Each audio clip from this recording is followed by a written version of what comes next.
It's Wednesday, folks. Man, this is gonna be a fun day. During the show, it gets crazy in here. Yeah, you break all the rules. If you think you're laying around all summer, you got another thing coming. I thought you were gonna lifeguard at the pool again. Dude, that job sucked. All of these jobs suck. The first order of business is to blame everything on the guy before me.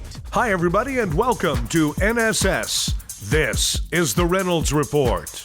Some guy from the Bahamas pleaded guilty yesterday to hacking into celebrity email accounts to steal unreleased movies, TV scripts, and personal data. Alonzo Knowles of Freeport, Bahamas, entered the plea in federal court to criminal copyright infringement and identity theft charges. Prosecutors say he was peddling personal information from at least 130 celebrities in the entertainment, sports, and media industries. Knowles was busted when he tried to sell 15 scripts and personal information on several celebrities for $80,000 to an undercover law enforcement agent posing as an interested buyer. Call off the search party. Ozzy Osbourne isn't really missing. Ozzy was MIA yesterday after Sharon kicked him out of the house for cheating with a hairdresser. He was missing for a few hours and nobody knew where he was, including Ozzy. According to a spokesperson, Ozzy hasn't pulled a disappearing act and in fact will be seen plenty in the coming days. Ozzy is honoring his commitments this week. Still, apparently, Ozzy and Sharon are done. We have an exclusive interview with him about everything that's going down right now. Ozzy Osbourne, are you sleeping with your hairdresser? You are. So what does that mean for your marriage? I see. And how often have you been sleeping around? Time after time. And let me guess, that pisses Sharon off? Oh, yeah. And what exactly did you say to Sharon when she kicked you out?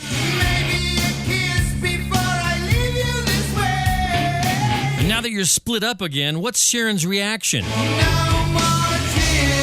What's the last thing Sharon wants to hear from you right now? Mama, I'm coming home. You think you two will get back together? Maybe. It's not too late. Anything you'd like to say to Sharon? I love you. One last question. Now that you're kicked out of the house, where are you going to live, Ozzy?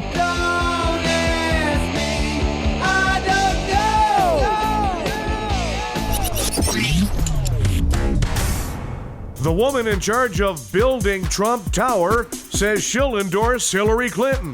Well, that should go a long way to fix Trump's attitude towards women.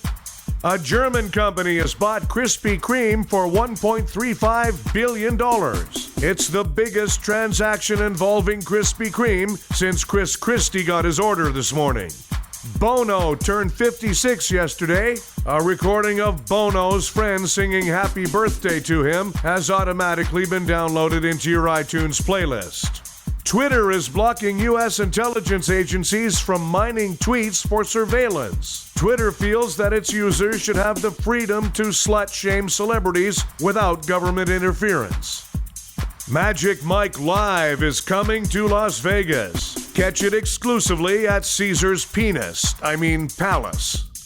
A 16-year-old in Washington State had to be treated at the hospital after he tried to rob his marijuana dealer, but accidentally shot himself in the groin. Sadly, as we all know, marijuana is simply a gateway drug to even bigger and more dangerous caliber weapons.